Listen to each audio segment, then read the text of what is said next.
नमस्कार। कान्तिपुर समाचारमा आज गोला प्रथा अपनाउँदै आएको सर्वोच्च अदालतले भोलिदेखि स्वचालित प्रणालीबाट पेशी तोक्ने प्रधान न्यायाधीशको घोषणा। स्वास्थ्य बीमा कार्यक्रमबाट किन हटे 26वटा स्वास्थ्य संस्था। वैदेशिक रोजगारीका नयाँ गन्तव्यबारे छलफल गर्न राजदूतहरूलाई काठमाडौँ बोलाउने सरकारको तयारी। यो सँगै हामीसँग हुनेछ शुल्क सम्बन्धी विवादले इन्जिनियरिङ अध्ययन संस्थानका कार्यक्रम नै प्रभावित हुने जोखिमको प्रसङ्ग। रुसी निजी सैनिक समूह वाग्नरका प्रमुख प्रिगोजिनको मृत्यु सम्बन्धी अपडेट र मुद्दाको पेशी सरेपछि क्रिकेटर सन्दीप लामिछाने भोलि पाकिस्तान जाने। सुरु गरौं आजका मुख्य समाचार। ललिता निवास जग्गा प्रकरणमा सीआईबीको प्रतिवेदन सरकारले गर्यो हेरफेर। संगठित अपराध हटाएर किर्तेमा मात्र मुद्दा। 290 जनाको फाइल अदालतमा। कोशीमा सरकार बनाउन राप्रपालाई प्रतिनिधि सभाको समितिमा भाग। गठबन्धनलाई सघाउने शर्तमा पूर्वाधार समितिको नेतृत्व। प्रदेशको राजनीतिक गाँठो फुक्ने माओवादीको दाबी। उत्पादित वस्तुको निर्यात बढाउन नसक्दा नेपाली उद्योग सङ्कटमा। बहुराष्ट्रिय कम्पनीको उत्पादनले समेत बजार पाएन। निर्यातजन्य उद्योगलाई प्रोत्साहित गर्ने नीति ल्याउन माग। वाग्नर ग्रुपका प्रमुख प्रिगोजिन विमान दुर्घटनामा मारिएको रुसी अधिकारीहरूद्वारा पुष्टि। दुर्घटनाको कारणबारे अनुसन्धान जारी। र नेपाली टेबल टेनिसलाई दक्षिण एसियाबाट माथि उठ्नै मुस्किल। खेलाडीलाई अभ्यास र अवसरको अभाव। एसियाडमा सहभागिताको 6 दशक नाग्दा पनि खुलेन पदकको ढोका। बालुवाटार स्थित ललिता निवासको जग्गा हिनामिना प्रकरणमा दोस्रो मुद्दा अदालत पुगेको छ। प्रहरीको केन्द्रीय अनुसन्धान ब्युरो सीआईबीले गरेको अनुसन्धानका आधारमा जिल्ला सरकारी वकिल कार्यालयले आज 290 जना विरुद्ध काठमाडौँ जिल्ला अदालतमा मुद्दा दायर गरेको हो। प्रहरीले 57 दिनसम्म अनुसन्धान गरी किर्ते तथा संगठित अपराधमा मुद्दा चलाउन राय दिए पनि सरकारी वकिल कार्यालयले किर्तेमा मात्रै मुद्दा दायर गरेको छ। प्रहरीको केन्द्रीय अनुसन्धान ब्युरो सीआईबीले गत असार 12 गते भाटभटिनीका सञ्चालक मिनबहादुर गुरुङ सहितलाई पक्राउ गरेर ललिता निवास जग्गा हिनाबिनाको फाइल दोस्रो पटक खोल्यो। यस क्रममा 23 जना पक्राउ परे।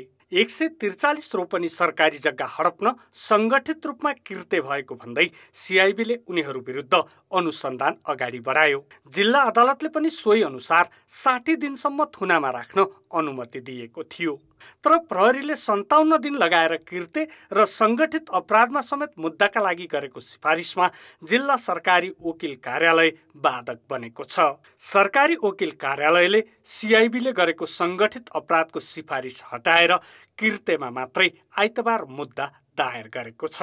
जस अनुसार 238 जनालाई किर्तेमा र 52 जनालाई जग्गा फिर्ता गराउनु पर्ने भन्दै 290 जना विरुद्ध जिल्ला अदालत काठमाडौँमा मुद्दा दायर गरिएको छ।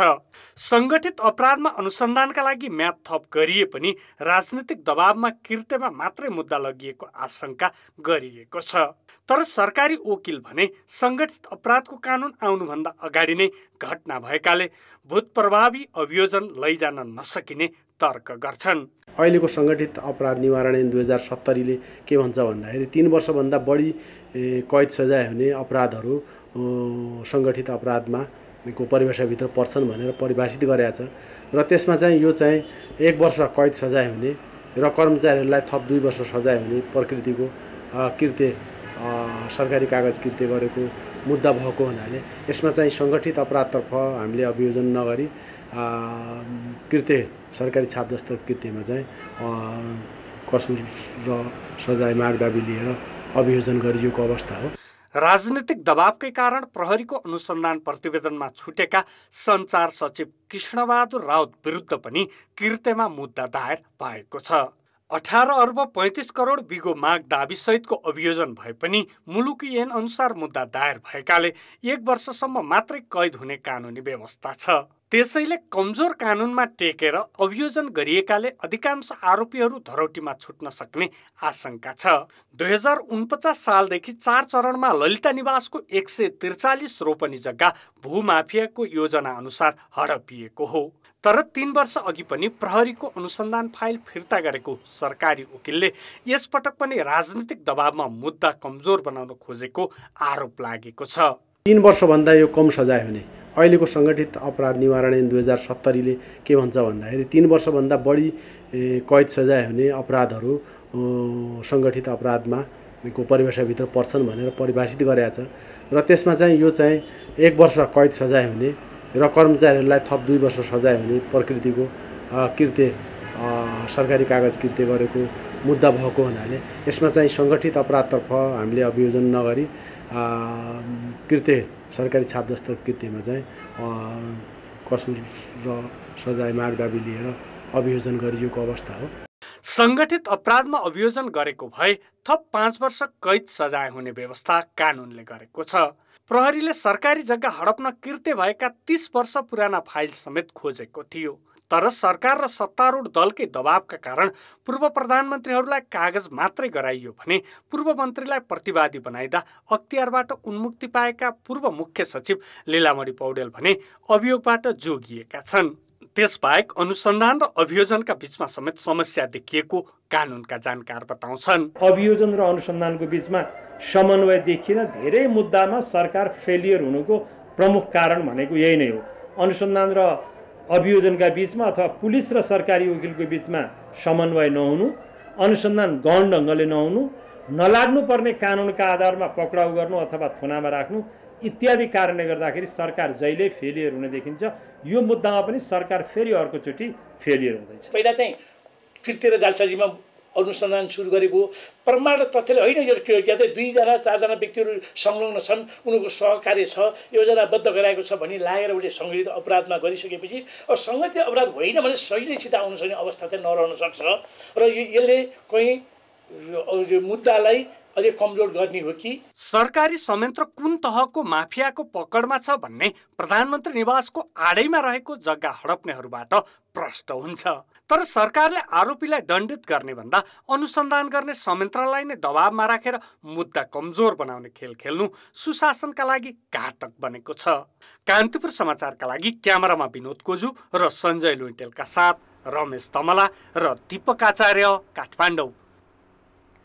प्रतिनिधि सभा अन्तर्गतका 10वटा विषयगत समितिको सभापतिका लागि आज उम्मेदवारी दर्ता भएको छ। 9वटा समितिमा एकल उम्मेदवारी परेको छ भने उद्योग समितिमा राष्ट्रिय स्वतन्त्र पार्टीले समेत उम्मेदवारी दिएको छ। नेपाली कांग्रेसले 3वटा समितिमा सभापतिका लागि एकल उम्मेदवारी मनोनयन गरेको छ। कांग्रेसले राज्य व्यवस्था तथा सुशासन समितिमा रामहरि खतिवड़ालाई उम्मेदवार बनाएको छ भने कृषि समितिमा आर्जु देउबा र अर्थ समितिमा सन्तोष चालिसेको उम्मेदवारी दर्ता गरेको छ। त्यसैगरी विपक्षी एमाले सार्वजनिक लेखा समितिको सभापतिमा ऋषिकेश पोखरेल र महिला तथा सामाजिक मामिला समितिमा किरण शाहको उम्मेदवारी दर्ता गरेको छ।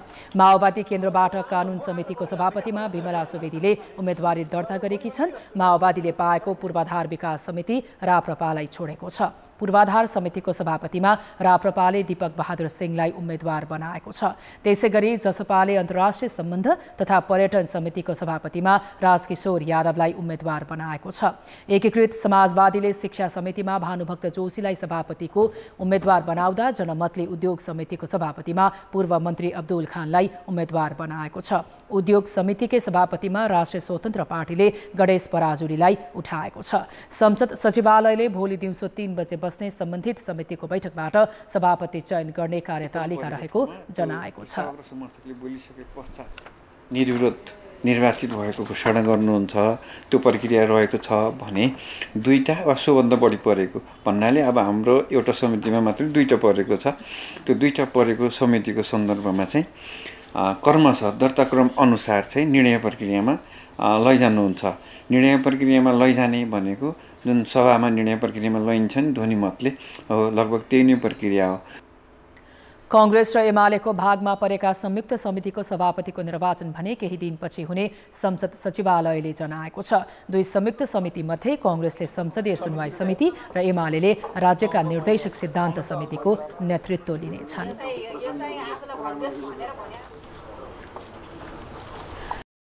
सरकार गठनमा राजनैतिक दलबीच हुँदै आएको भागबण्डा अब संसदमा समेत देखा परेको छ। यतिसम्म कि सरकारको नेतृत्व गर्ने पार्टी र विपक्षी बेन्चमा रहेको दलबीच भागबण्डा भएको छ। विपक्षी बेन्चमा रहेको राष्ट्रिय प्रजातन्त्र पार्टीलाई संसदीय समितिको सभापति दिएर सत्तारूढ नेकपा माओवादी केन्द्रले कोशी प्रदेश सरकारमा समर्थन लिने गरी भागबण्डा भएको हो। नेकपा माओवादी केन्द्रले प्रतिनिधि सभामा आफ्नो भागमा परेको पूर्वाधार विकास समितिको सभापतिमा राष्ट्रिय प्रजातन्त्र पार्टीका सांसद दीपक बहादुर सिंहलाई समर्थन जनाएको छ। कोशी प्रदेशमा भएको राजनैतिक सङ्कट समाधानका लागि राप्रपाले मुख्यमन्त्री उद्धव थापालाई सघाउने गरी माओवादी र राप्रपा बीच भागबण्डा भएको हो। प्रतिनिधि सभामा माओवादीले सघाएपछि अब कोशी प्रदेशमा राप्रपाले नैतिक रूपमा गठबन्धनलाई आज समिति लिएपछि त नैतिक रूपमा पनि राप्रपाले कोशी प्रदेशमा अहिलेको गठबन्धनमा दिन पर्यो, किनभने उहाँहरू निर्णायक हुनुहुन्छ। राजनीतिक स्थिरताका लागि पनि दिनु पर्यो। म त हाम्रो पार्टीले सभापतिको निर्णय नै गरिसकेर सभापतिको मनोनयन दिने मूड मनस्थितिमा पुगेको, म आफै प्रस्तावक बसेर उहाँहरूलाई चाहिँ सभापतिको उम्मेदवार निर्विरोध गरिसक्यो। यस परिस्थितिमा नैतिक हिसाबले राजनीतिक हिसाबले कोशी प्रदेशको राजनीतिक हिसाबले समस्याको समाधान गर्न राप्रपाले भूमिका खेल्नुपर्छ। माओवादीले अनौपचारिक सहमति भइसकेको बताए पनि राप्रपाका नेताहरूले भने यस विषयमा कुनै लिखित समझदारी नभएको दावी गर्छन्। यसको डिसिजन अहिले हाम्रो पार्टीभित्रमा हाम्रो पार्टीका अध्यक्ष राजेन्द्र नेङदेल विदेशमा हुनुहुन्छ, सायद भोलिसम्ममा आउनु होला। उहाँ नआइकन यो बारेमा चाहिँ हामीले कुनै पनि पार्टीसँग कम्प्रोमाइज गरेका छैनौँ। राप्रपा अध्यक्ष राजेन्द्र लिङदेन हाल दुबईमा छन्। उनको अनुपस्थितिमा विक्रम पाण्डे लगायतका नेताहरूले माओवादी केन्द्रसँग भागबण्डा गरेको बताइएको छ। तत्कालीन मुख्यमन्त्री हिक्मत कुमार कार्कीले ल्याएको बजेट अध्यादेश निष्क्रिय भएसँगै कोशी प्रदेश बजेट शून्यताको अवस्थामा गएको छ। तत्कालीन सत्ता साझेदार दल माओवादी केन्द्र र जसपाले सरकार छाडेपछि अल्पमतमा परेका कार्कीले संसद अन्त्य गरेर अध्यादेशबाट बजेट ल्याएका थिए। विश्वासको मत पाउन नसकेपछि उनी पदमुक्त भए। काङ्ग्रेसका उद्धव थापा नेतृत्वको पछिल्लो सरकारले विश्वासको मत लिँदा सभाध्यक्षको मत प्रयोग गर्नु असंवैधानिक भन्दै परेको रिटमा सर्वोच्चले सरकारलाई दीर्घकालीन असर पर्ने काम नगर्न अन्तरिम आदेश दिएको छ। त्यसैले थापा नेतृत्वको सरकारलाई बजेट अध्यादेशको प्रतिस्थापन विधेयक ल्याउन समस्या परेको हो। अदालतले चाहिँ केही पनि दीर्घकालीन असर पर्ने कामहरू नगर्नु भनेको छ। त्यसले गर्दा बजेट जस्तो कुराहरू यो चाहिँ दीर्घकालीन असर पर्ने काम नै हुन्छ। त्यसका कारणले गर्दाखेरि अहिले चाहिँ फेरि अब सम्मानित अदालतमै विचाराधीन मुद्दा भएकोले हामीले त्यो कुरालाई जबरजस्ती गरेर चाहिँ अदालतले चाहिँ जुन आदेश गरेको त्यसको उल्लङ्घन गरेको जस्तो भएको कारणले गर्दाखेरि हामीले अब केही पनि गर्न सक्दैनौँ। प्रदेश सरकारले उठाउने सवारी साधन, दर्ता नवीकरण तथा सवारी कर, मालपोत असुली र रजिस्ट्रेसन जस्ता काम भोलिदेखि नहुने भएका छन् भने सरकारले कुनै पनि खर्च गर्न नपाउने भएको छ। प्रदेश सरकारले सर्वोच्च अदालतलाई सोधेर बजेट ल्याउने तयारी गरेको थियो, तर अदालतमा निवेदन भने नदिएको सरकारका प्रवक्ता समेत रहेका मन्त्री सुनवारले जानकारी दिए। कार्की मुख्यमन्त्री हुँदा ल्याएको बजेट अध्यादेश 14 असारमा प्रदेश सभामा टेबल भएको थियो। 60 दिनभित्र अर्थात् आजसम्म प्रतिस्थापन विधेयक नल्याएका कारण अध्यादेश निष्क्रिय भएको हो। प्रधान न्यायाधीश विशुम्बर प्रसाद श्रेष्ठले भोलिदेखि सर्वोच्च अदालतमा स्वचालित प्रणालीबाट पेशी तोकिने घोषणा गरेका छन्।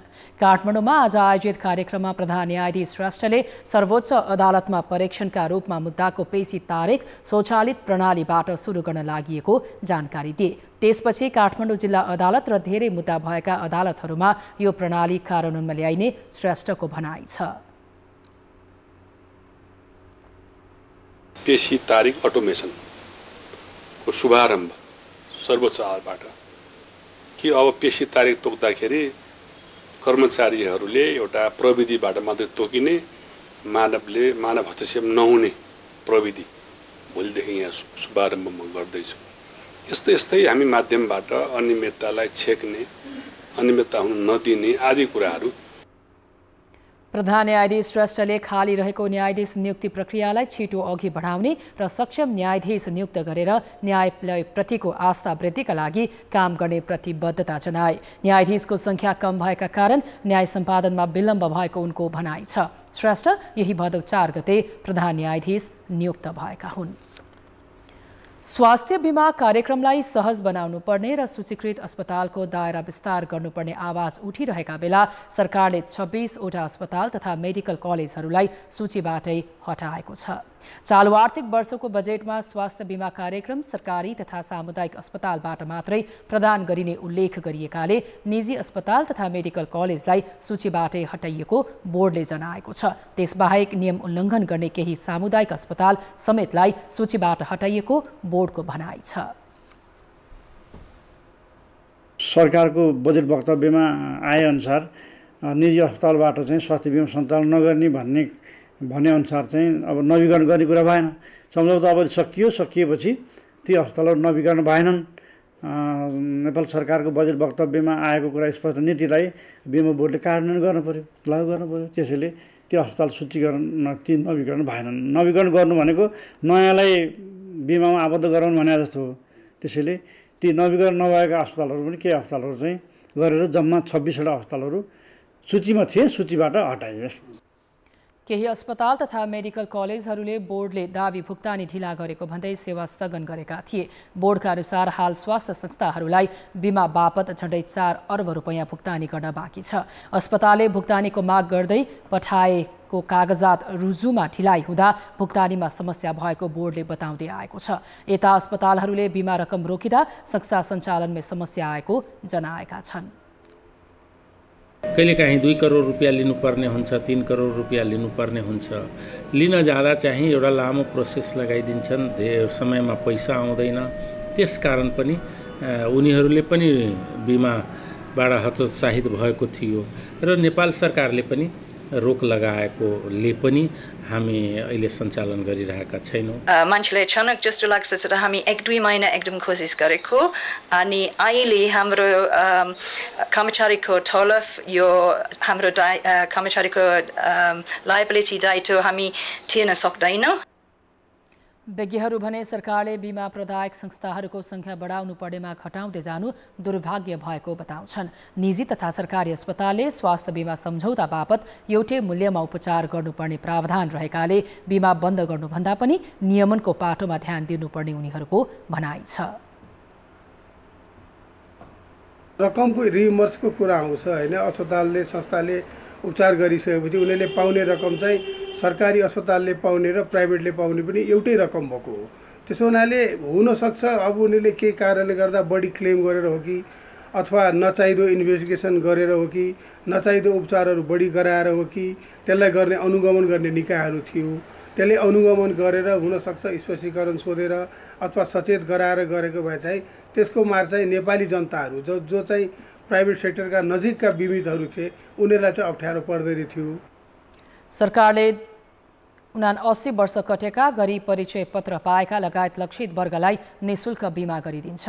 अन्यको हकमा वार्षिक 3500 रुपैयाँ तिरे 5 जनाको परिवारले 1 लाखको सुविधा पाउँछन् भने 5 जनाभन्दा बढी 10 जनासम्मले प्रति व्यक्ति 700 तिरे 2 लाखसम्मको सेवा पाउँछन्। हालसम्म 70 लाख मानिसले बिमा गरे पनि 30% नवीकरण नगरेको बोर्डले जनाएको छ। स्वास्थ्य बिमा कार्यक्रम 2072 चैत 25 गतेबाट सुरु भएको थियो। अब जनताको आवाज हामीले आज सातै प्रदेशमा सोधेका छौं, स्वास्थ्य बिमालाई प्रभावकारी बनाउन के गर्नु पर्ला?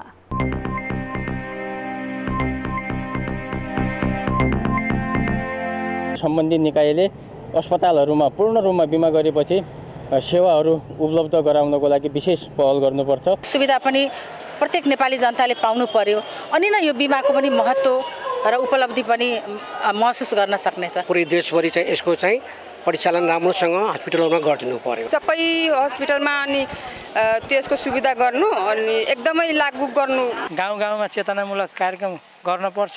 बिमामा सूचीकृत भएका औषधिहरू सहज रूपमा हस्पिटलले व्यवस्थापन गर्नुपर्छ। पश्चात नै कमी भएको जस्तो मैले महसुस गरेको छु। स्वास्थ्य बिमाबाट औषधिको राम्रो सुविधा भएको छैन, त्यो चाहिँ औषधिहरू राम्रो व्यवस्था गरेपछि राम्रो हुन्छ। बिमा भनेकै उसको नगद पैसा हो, उसले पैसा तिरेरै सेवा सुविधा लिन लागेको भन्ने कुरा चाहिँ बुझिदिनुपर्छ। हामी दुर्गमको मान्छे अनि स्वास्थ्य बिमा भनेको थाहै छैन। ठुल्ठुलो रोगको पनि उपचार पाइदिएदेखि अझ प्रभावकारी हुन्थ्यो। पिछडिएको क्षेत्र छ, त्यो क्षेत्रमा गएर यसका स्वास्थ्य बिमाका फाइदाहरूको बारेमा यसो जनचेतना जगाउन पाइयो भने पक्कै पनि यो प्रभावकारी हुनेछ। स्वास्थ्य बिमा गर्दाखेरि फाइदा के छ बेफाइदा के छ भन्ने कुरामा प्रश्न पारेर स्वास्थ्य बिमा गरिसकेपछि सबै सरकारी हस्पिटलहरूबाट बिरामीहरूले उपचार पाउनु पर्यो। कुनै पनि डकुमेन्ट बोकेर जाँदाखेरि उसको स्वास्थ्य बिमा कार्डसँग त्यो हेर्दाखेरि चाहिँ कम्प्युटरमा ठ्याक्क देखियो भने सहज हुन्छ।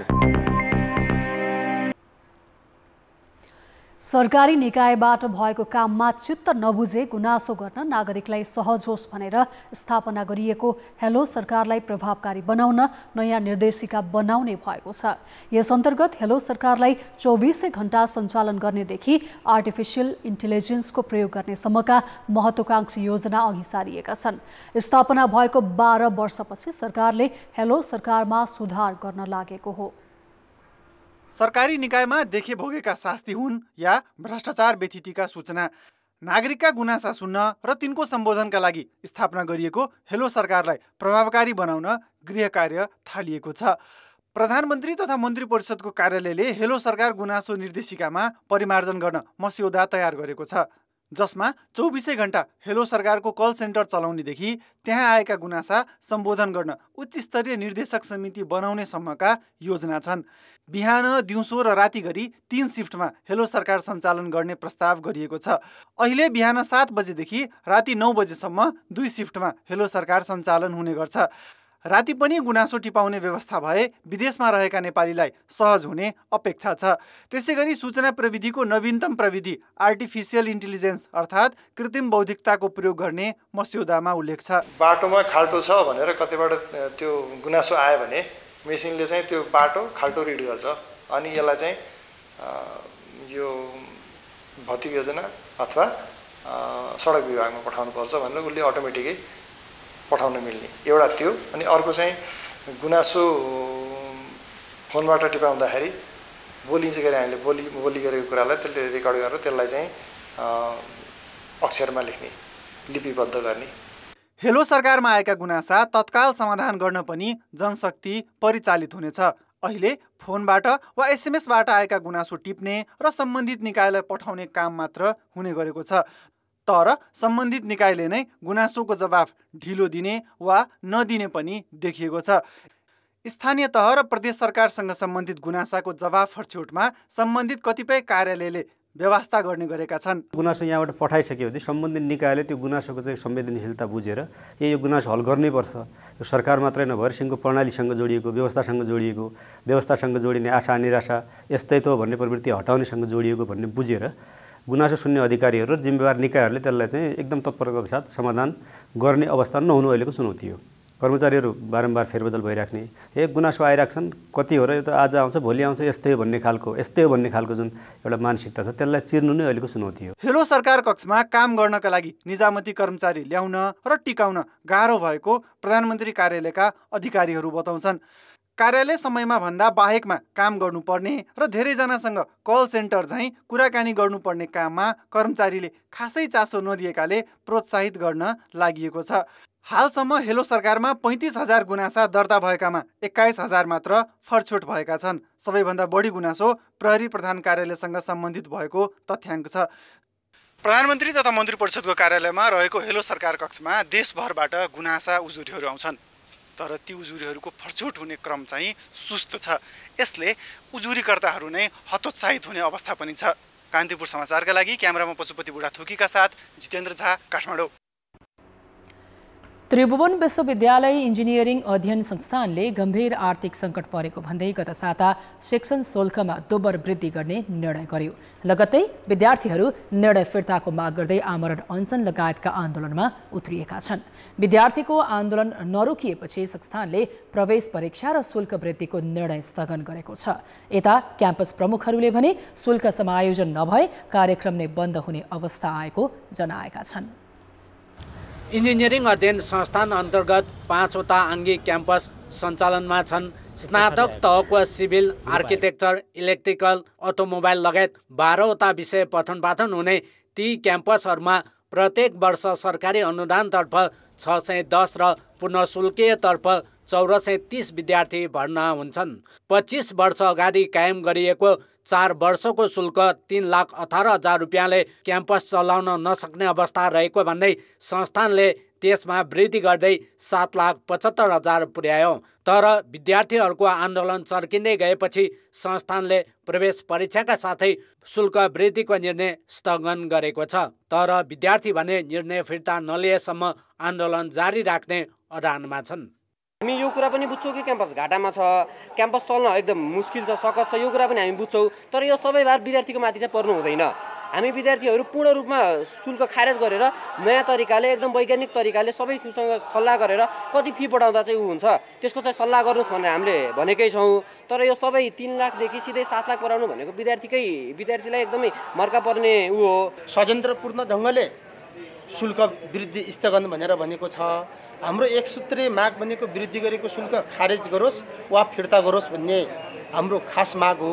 पुल्चोक इन्जिनियरिङ, थापाथली, मध्यपश्चिमाञ्चल र पूर्वाञ्चल क्याम्पसका प्रमुखले संयुक्त विज्ञप्ति जारी गर्दै अहिलेकै शिक्षण शुल्कले इन्जिनियरिङका कार्यक्रम सञ्चालन गर्न नसक्ने अवस्था रहेको जनाएका छन्। संस्थानका 5वटा आङ्गिक क्याम्पसमा वर्षेनी करिब 10 करोड रुपियाँ भन्दा बढी घाटा भइरहेकाले शुल्क समायोजन वा सरकारी अनुदान नबढाउने हो भने शैक्षिक कार्यक्रम नै चलाउन नसक्ने क्याम्पस प्रमुखहरूको भनाइ छ। इन्जिनियरिङ अध्ययन संस्थानले पनि आर्थिक स्रोत सुनिश्चित गर्न सरकारलाई आग्रह गरेको छ। आज मात्रै क्याम्पस चिफहरू, सम्पूर्ण क्याम्पस चिफहरूले एउटा विज्ञप्ति जारी गर्नुभएको छ, जुन विज्ञप्तिमा उहाँहरूले यो अहिलेको परिस्थितिमा, आजको परिस्थितिमा अब हामी मम्सिर पछाडि कक्षा सञ्चालन गर्न सक्ने अवस्थामा छैनौँ भनेर उहाँहरूले आज मात्रै विज्ञप्ति जारी गर्नुभएको छ। अब यसमा 2टा विधि छन्। एउटा विधि सरकारले अनवरत रूपमा हरेक वर्ष यदि पुँजी वृद्धि गर्दै लैजाने हो भने त्यसले एउटा मेकानिजम त्यो छ। दोस्रो मेकानिजम भनेको सरकारले एकपटक पुँजी विकास गरिदिने र त्यो पुँजीलाई व्यवस्थापन गरेर लैजाने अर्को एउटा छ।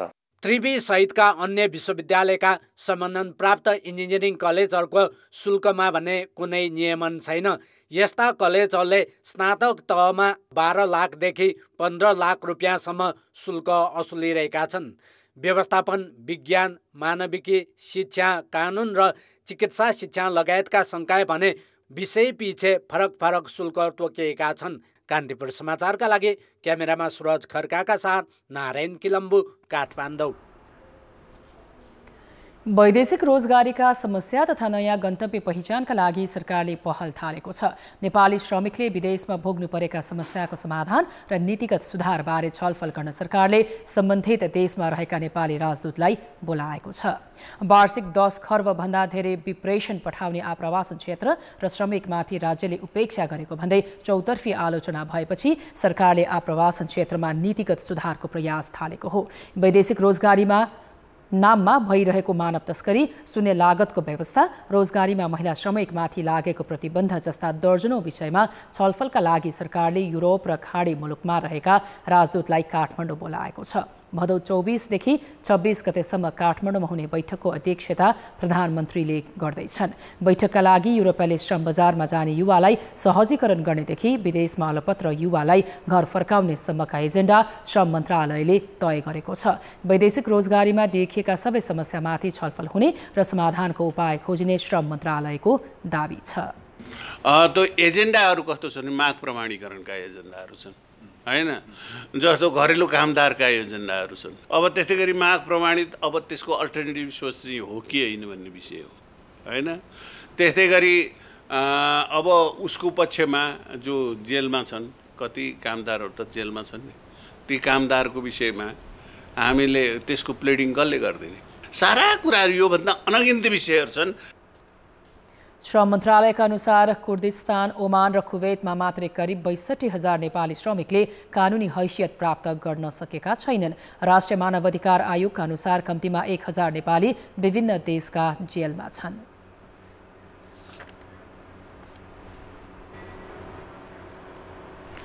काठमाडौँ महानगरपालिकाले अनामनगर स्थित धोबी खोलाको मापदण्ड मिचेर बनाइएका अनधिकृत संरचना डोजर लगाएर हटाएको छ। भाटभटेनी नजिकैको पुलबाट थापागाउँ उत्तरतर्फको करिब 2 रोपनी क्षेत्रफलमा बनाइएका अनधिकृत संरचना डोजर चलाइएको हो। सार्वजनिक जग्गामा टहरा बनाएर सवारी साधन मर्मत सम्हार गर्ने ग्यारेज र चमेना गृह सञ्चालनमा थिए। धोबी खोला करिडोरका अन्य अनधिकृत संरचनाको अध्ययन भइरहेको पनि महानगरले जनाएको छ। यसअघि महानगरले अनामनगरमा सार्वजनिक जग्गा मिचेको भन्दै भद्रकुमारी घरेको सेवा सदनमा डोजर चलाएको थियो। अर्थ र विकास। बहुराष्ट्रिय कम्पनीहरूले समेत आफ्ना उत्पादन नेपाली बजारमा मात्रै सीमित गर्दा हेटौडा औद्योगिक क्षेत्रका उद्योगबाट उत्पादित वस्तुको निर्यात घटेको छ। देशको अर्थतन्त्र बलियो बनाउन निर्यात बढाउनु पर्ने भए पनि नेपाली उत्पादन विदेशी बजारमा पठाउने नीतिमा सरकारको ध्यान नै पुगेको देखिँदैन। हेटौडा उद्योग क्षेत्रका 8वटा उद्योगले आर्थिक वर्ष 2078-79 मा 1 अर्ब 76 करोड 71 लाख बराबरको सामग्री भारतसहित तेस्रो मुलुकमा निर्यात गरेका थिए।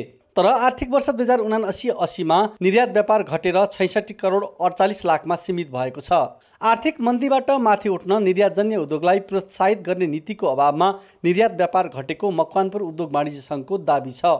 राज्यले नै यो कुराहरू सम्बोधन गर्नुपर्छ, उद्योगी व्यवसाय मैत्री वातावरण नीतिहरू बनाउनुपर्छ, अनि मात्र यहाँबाट हामी सामानहरू बाहिर पठाउन सक्छौँ।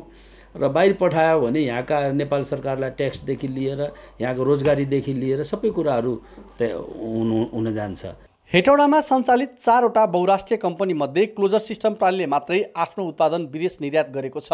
बजर पेन्ट्स, युनिलिभर नेपाल र एसियन पेन्ट्सले आफ्ना उत्पादन नेपाली बजारमा मात्रै सीमित गरेका छन्। औद्योगिक क्षेत्रमा सञ्चालित 105वटा नेपाली उद्योग मध्ये हिमालयन कत्था उद्योग, गोदावरी पोलिप्याक्स, इभान्स लाइफ साइन्सेस, गुराँस ग्रुप इन्टरनेसनल र खजुरीको नेपाल प्रणालीले आफ्ना उत्पादन विदेश निर्यात गरिरहेका छन्। औद्योगिक क्षेत्र बाहिर रहेको एडभान्स टेक्नोलोजी एन्ड मेसिन र नेपाल इक्रात इन्जिनियरिङ प्रणालीले पनि निर्यात गरिरहेका छन्। सरकारले निर्यात गर्ने उद्योगलाई प्रोत्साहन गर्ने नीति नबनाउँदा निर्यात व्यापारमा कमी आएको उद्योगीहरू बताउँछन्। वनसँग वन पैदावारसँग चाहिँ उत्पादित वस्तुहरू निर्यात गर्नु पर्यो भने झन्झटिलो छ। काठमाडौँ गएर विभागसँग पनि लिनुपर्छ, यहाँको चाहिँ डिभिजन वन कार्यालयसँग पनि लिनुपर्छ, जिल्लाकोसँग पनि लिनुपर्ने, त्यो चाहिँ सबै चाहिँ यो स्टकहरू देखाउनु पर्ने, एक किसिमको झन्झटिलोले गर्दा चाहिँ वन पैदावारमा असर गरेको छ। धेरै सामान विदेशी बजारबाट आयात गर्ने र आयात गर्दा सङ्कलित राजस्वकै कारण अर्थतन्त्र चलिरहँदा निर्यात व्यापार बढाउन समेत सरकारको ध्यान जानु जरुरी छ। वर्षेनी निर्यात व्यापार घट्दै जानुले देशको अर्थतन्त्रलाई नकारात्मक प्रभाव पारिरहेको छ। कान्तिपुर समाचारका लागि क्यामेरामा सुजन पुडा सैनीका साथ बालकृष्ण अधिकारी, हेटौडा, मकवानपुर। अब जनमतको अन्तिम परिणाम। जनमतमा हिजो हाम्रो प्रश्न थियो, राजनैतिक दलहरूले जनताका समस्यालाई किन प्राथमिकता नदिएका होलान्? ए जिम्मेवारी बोध अभाव, बी चुनावमुखी चरित्र र सी जनताको दबाव नपुगेर। जनमतको अन्तिम परिणाम यस्तो छ, ए जिम्मेवारी बोध अभावमा 41%, बी चुनावमुखी चरित्रमा 37% र सी जनताको दबाव नपुगेरमा 22%। अब आजको प्रश्न। जनमत। हाम्रो प्रश्न छ, नेपाली वस्तुको निर्यात बढाउन के गर्नु पर्ला? ए उत्पादनमा वृद्धि, बी गुणस्तरमा जोड र सी नीतिगत सुधार। जनमतको अन्तिम परिणाम भोलि साँझ 8 बजेको कान्तिपुर समाचारमा प्रसारण गर्नेछौँ। कृपया NEWS news space A B वा सी टाइप गरी 34001 मा SMS गरी आफ्नो मत व्यक्त गर्नुहोला। राष्ट्रिय ध्वजवाहक नेपाल वायु सेवा निगमले बुधबारदेखि भैरवाबाट हङकङ र भारतको नयाँ दिल्ली उडान गर्ने भएको छ। सरकारलाई भैरवा विमानस्थल चलाउनै पर्ने दबाव परिरहेका बेला निगमले काठमाडौँ ट्रान्जिट बनाएर भैरवाबाट दिल्ली र हङकङ सातामा एउटा उडान गर्ने तयारी गरेको हो। त्यसका लागि सोमबारदेखि नै टिकट बिक्री खुला हुनेछ। निगमले अहिले 10वटा गन्तव्यमा सातामा 42वटा उडान गर्दै आएको छ। दक्षिण कोरियाको लागि उडान सुरु गर्नको लागि तयारी गरेको छ। यसको लागि चाहिने सेफ्टी अडिट सम्बन्धी डकुमेन्टेसन कार्यहरू भइरहेको छ र अडिटको तयारीमा छौँ हामी। त्यसैगरी अस्ट्रेलियाको लागि पनि उडान अनुमतिको कार्यहरू अगाडि बढेको छ। आवश्यक डकुमेन्टहरू पेश गरिसकेका छौँ र अहिले हामी उडानको अन्तिम अनुमतिको लागि पर्खाइमा रहेको अवस्था छ। निगमले गत साउन 21 देखि काठमाडौँ दम्माम सातामा 2 उडान गरिरहेको छ। अहिले निगमले सातामा ब्याङ्कक 3 उडान, दोहा 4, Dubai 4, Delhi 14, Mumbai 3, Bangalore 3, Hong Kong 2, Narita 3, Kuala Lumpur 4 र दम्माम 2 उडान गर्दै आएको छ। अब अन्तर्राष्ट्रिय समाचार। निजी सैन्य कम्पनी वाग्नर ग्रुपका प्रमुख येवगेनी प्रिगोजिन बुधबार भएको रहस्यमय विमान दुर्घटनामा मारिएको पुष्टि भएको रुसी अधिकारीहरूले जनाएका छन्। विमान दुर्घटनामा मारिएकाहरूको सबको जेनेटिक अर्थात् आनुवंशिक विश्लेषणपछि प्रिगोजिन मारिएको पुष्टि भएको रुसी अधिकारीहरूको दाबी छ।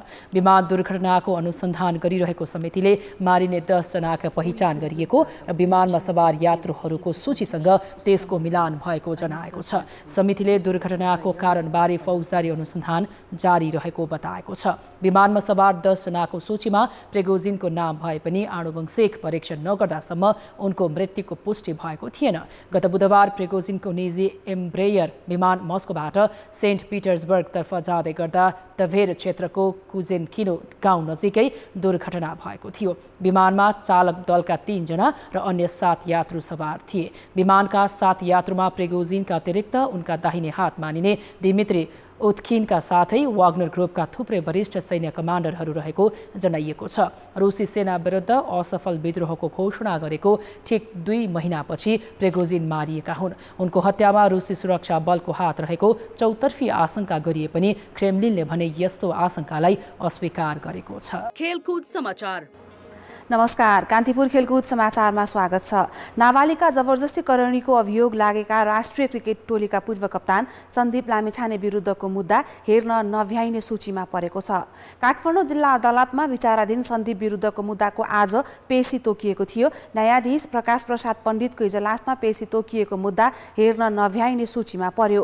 उनको पेशी भदौ 21 गतेका लागि सरेको छ। अन्तिम सुनुवाई पटक पटक स्थगित हुँदै आएको छ। पेशी सरेपछि सन्दीप एसिया कप खेल्न भोलि पाकिस्तान जाने भएका छन्। नेपाली राष्ट्रिय क्रिकेट टिम यसअघि नै कराची पुगिसकेको छ। सन्दीपले आफूलाई काठमाडौँको एक होटलमा लगेर जबरजस्तीकरणी गरेको भन्दै 17 वर्षकी एक किशोरी गौशाला 26ले गत वर्ष भदौ 21 गते प्रहरीमा जाहेरी दिएकी थिइन्। टेबल टेनिसको प्रतिस्पर्धामा नेपाल दक्षिण एसियाबाट माथि उठ्न सकेको छैन। स्तरीय एकाडेमी नहुँदा यो खेलले अपेक्षाकृत प्रगति गर्न पनि सकेको छैन। एसियाली खेलकुदमा सहभागी हुने नेपालका 6 टेबल टेनिस खेलाडी जेठदेखि अभ्यासरत छन्, तर पर्याप्त उज्यालो नभएको पानी चुहिने हलमा अभ्यास गर्न नै उनीहरूलाई सकस छ। नेपाली टेबल टेनिस टोली विश्व वरियताको शीर्ष 50 भित्रका खेलाडीसँग भारतको नोएडा एकाडेमीमा 1 महिना अभ्यास गरेर स्वदेश फर्किएको छ।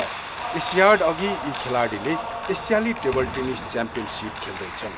केही दिन अघि मात्रै उनीहरूले कतारमा अन्तर्राष्ट्रिय प्रतियोगिता खेले। टेनिस सङ्घले पछिल्लो समय नेपालमै आयोजना गरेका 2 अन्तर्राष्ट्रिय प्रतियोगिताले पनि खेलाडीलाई सहयोग पुर्याएको छ। तर पनि एसियाडमा पदक जित्ने अनुमान प्रशिक्षक र खेलाडीमा छैन। एसियाडको लागि हामीले मेडल ल्याउनु भनेको यो जेनेरेसनलाई चाहिँ अलिकति गाह्रो छ। नेक्स्ट जेनेरेसनलाई हामीले प्लानिङ गर्यो भने चाहिँ बच्चादेखि नै ग्रुम गरेर त्यस्तो इन्भाइरोमेन्टमा राखेर क्लोज क्याम्पमा राखेर गभर्मेन्टले सपोर्ट गर्यो भने चाहिँ इम्पोसिबल त केही पनि छैन। टेबल टेनिस सङ्घलाई ओलम्पिक कमिटीबाट पनि सहयोग मिलेको छ। संयोग कपाली ओलम्पिक स्कलर पाउने पहिलो टेनिस खेलाडी हुन्, तर यो सहयोग दीर्घकालीन होइन। केही समयका लागि सहयोग पाए पनि यसले खेलाडीलाई खेलमा टिकाउन लामो समय सहयोग गर्दैन। पदक जित्न नियमित प्रशिक्षण नै चाहिन्छ। अब यो जुन ओलम्पिकको स्कलरसिप छ त्यो चाहिँ अलि अब सर्ट टर्मै भनौँ होइन। अब त्यसपछि चाहिँ के गर्ने अलि ठेगानै छैन भनौँ। त्यसपछिकोमा चाहिँ अब सेल्फ इन्भेस्टमेन्ट चाहिन्छ, सेल्फ मोटिभेसन चाहिन्छ। बाहिरबाट अरू कुनै पनि केही आउँदैन। अब बाहिरबाट कुनै स्पोन्सर आयो भने मात्र मोटिभेट हुने हो। आफूले नै खर्च बेहोर्नुपर्ने हुन्छ अरूहरूमा पनि। 18औं एसियाली खेलकुदका लागि 9 महिना अभ्यास गरेको टेनिसले अहिले 3 महिना मात्र समय पाएको छ। पहिलो साफ गेम्समा चीनले बनाइदिएको यो टेनिस हल जीर्ण भइसकेको छ। वर्षामा पानी चुहिएपछि फ्लड लाइट बिग्रिने समस्यासँगै हलभित्र पानी जम्दा खेल्नै गाह्रो हुने अवस्था छ। अलिकति हाम्रो पुरानो हल हो यो नेपालमा पहिलोपल्ट भएको यो साफ गेममा चाहिँ चाइनाले बनाइदिएको हल हो। अब यसमा चाहिँ जीर्ण अवस्थामा भइसकेको छ, यसलाई मर्मत गर्नुपर्ने अवस्था भइसकेको छ। अब हाम्रो छानाहरू चुहिन्छ, जसले गर्दाखेरि पानी चुहेर हाम्रो बत्तीहरू सर्टेज हुन्छ, बेला बेलामा बत्तीहरू सर्ट भएर हामीले ट्रेनिङ गर्न पाइरहेको हुँदैनौँ। यसतर्फ राज्यको ध्यान, अखिल नेपाल टेबल टेनिसको ध्यान जान जरुरी छ। नेपालले सन् 1957 देखि एसियाडमा भाग लिइरहेको छ। पुरानो खेल भए पनि घरेलु संरचना बलियो नभएपछि नेपाली खेलाडीहरूको स्तर वृद्धि हुन सकेको छैन। सिनियर खेलाडीको मात्र प्रतिस्पर्धा हुने हुँदा नयाँ खेलाडीको प्रतिभा पहिचान हुन सकेको छैन। उमेर समूहको प्रतियोगिता र नियमित प्रशिक्षण हुन सके मात्र टेबल टेनिसमा राम्रा खेलाडी आउन सक्छन्। कान्तिपुर समाचारका लागि क्यामेरामा सञ्जय लुटेलका साथ विनय ज्योति सापकोटाको रिपोर्ट। एसिया कपको 16औं संस्करण सुरु हुन अब मात्र 3 दिन बाँकी छ। नेपाली समर्थकले व्यग्र प्रतीक्षा गरेको प्रतियोगिता हो यो। नेपाली राष्ट्रिय क्रिकेट टिमले इतिहासमै पहिलो पटक एसिया कपमा सहभागिता जनाउँदैछ। भारत र पाकिस्तानकै समूहमा नेपाल रहेकाले यो संस्करण नेपालीका लागि अझ बढी विशेष बनेको हो। रोहित पौडेलको टिमले अहिले कराचीमा प्रशिक्षण गरिरहेको छ। उपाधि दावेदार पाकिस्तानले नेपाल विरुद्ध खेल्दै आफ्नो यात्रा सुरु गर्नेछ। प्रतियोगिता पूर्व ओडिआईको शीर्ष वरियतामा उक्लिएको पाकिस्तानले 2 पटक एसिया कपको उपाधि जितेको छ। अफगानिस्तान विरुद्धको 3 खेलको ओडिआई सिरिज क्लिन स्वीप गर्दै पाकिस्तान वरियताको पहिलो स्थानमा पुगेको हो। यो सँगै नेपालले पहिलो पटक नम्बर 1 टिमसँग प्रतिस्पर्धा गर्ने अवसर पाएको छ। पाकिस्तान हरेक प्रतियोगिताको उपाधि दावेदार टिम हो। सन् 2000 र 2012 को एसिया कप च्याम्पियन घरेलु टोलीले आइतबार बाबर आजमको कप्तानीमा 17 सदस्यीय टोली घोषणा गरेको छ, जसमा अफगानिस्तानसँगको सिरिज खेलेको टोलीबाट एक परिवर्तन भएको छ।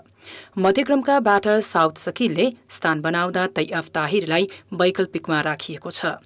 सोमबारसम्म सबै खेलाडी मुल्तान पुग्ने पाकिस्तान क्रिकेट बोर्डले जानकारी दिएको छ। पाकिस्तानको सबैभन्दा बलियो पक्ष तीव्र गतिको बलिङ मानिन्छ, तर अहिले ब्याटिङमा पनि अब्बल छ। कप्तान आजम ओडिआई ब्याटिङ वरियताको पहिलो स्थानमा छन्। पाकिस्तानकै इमाम उल हक तेस्रो र फाखर जमान 5औं स्थानमा छन्। शाहिन शाह अफ्रिदी, हरिस रफ र नसीम शाहले तीव्र गतिको बलिङ सम्हाल्नेछन्। तीनैजनाले 150 प्रति घण्टाको गतिमा बलिङ गर्छन्। नेपालका कुशल भुर्तेल, आसिफ शेख, रोहित पौडेल, दिपेन्द्र सिंह ऐरी, भीम सार्की, कुशल मल्लले यिनै बलरको सामना गर्नुपर्नेछ। शीर्ष क्रमको ब्याटिङ र बलिङमा निकै उत्कृष्ट भए पनि पाकिस्तानको मध्यक्रम र फिनिसिङ भने औसत छ। पाकिस्तानको मध्यक्रमका मेरुदण्ड wicket keeper batter Mohammad Rizwan हुन्। त्यसपछि इफ्तिखार अहमद र मोहम्मद ह्यारिसको नाम आउँछ। सादफ खान र मोहम्मद नवाज उसका प्रमुख स्पिनर हुन्। यस जोडीलाई अलराउन्डर सलमान आगाले पनि सघाउनेछन्। पाकिस्तान अहिलेसम्म कुनै पनि एसोसिएट्स टोलीसँग हारेको छैन। उसले हालसम्म नेदरल्यान्ड्स र केन्यासँग 6-6 खेल, युएई, हङकङ र स्कटल्यान्डसँग 3-3 खेल खेलेको छ। यस्तै क्यानाडासँग 2 तथा नामिबियासँग 1 खेल खेलेको छ। नेपाल र पाकिस्तान बुधबार मुल्तानमा आम्ने सामने हुनेछन्। भारतीय क्रिकेट कन्ट्रोल बोर्ड बीसीसीआईका पदाधिकारीले एसिया कपको समयमा पाकिस्तानको भ्रमण गर्ने भएका छन्। बीसीसीआईका अध्यक्ष रोजर बिन्नी र उपाध्यक्ष राजीव शुक्लाले भदौ 19 देखि 22 गतेसम्म पाकिस्तान भ्रमणको निम्तो स्वीकार गरेका हुन्। भ्रमणका दौरान उनीहरूले लाहोरमा केही खेल हेर्ने प्रेस ट्रस्ट इन्डिया पीटीआईले जानकारी दिएको छ। एसिया कप 13 गतेदेखि पाकिस्तान र श्रीलङ्कामा आयोजना हुँदैछ। भारतले पाकिस्तानमा खेल्न अस्वीकार गरेपछि एसिया कपलाई श्रीलङ्का र पाकिस्तानमा आयोजना गरिएको हो। भारतीय टिम पाकिस्तान जान अस्वीकार गरे पनि बीसीसीआईका अध्यक्ष र उपाध्यक्ष पाकिस्तान जाने भएका हुन्। यो भ्रमणलाई दुई देशको भू राजनीतिक कोडबाट पनि महत्त्वका साथ हेरिएको छ। सहआयोजक पाकिस्तानले पहिलो खेलमा भदौ 13 गते नेपालको सामना गर्नेछ। भदौ 17 गते श्रीलङ्कामा हुने भारत र पाकिस्तानको खेलका लागि भने बिन्नी, शुक्ला र बीसीसीआईका सचिव जय शाह श्रीलङ्का जानेछन्। त्यसपछि बिन्नी र शुक्ला पाकिस्तान जाने योजना छ। उनीहरूले गद्दाफी रङ्गशालामा 2 खेल हेर्नेछन्। खेलकुद समाचार अहिलेलाई यति नै। कान्तिपुर समाचार अहिलेलाई सकियो। कान्तिपुर टेलिभिजन हेर्दै गर्नुहोला। नमस्ते।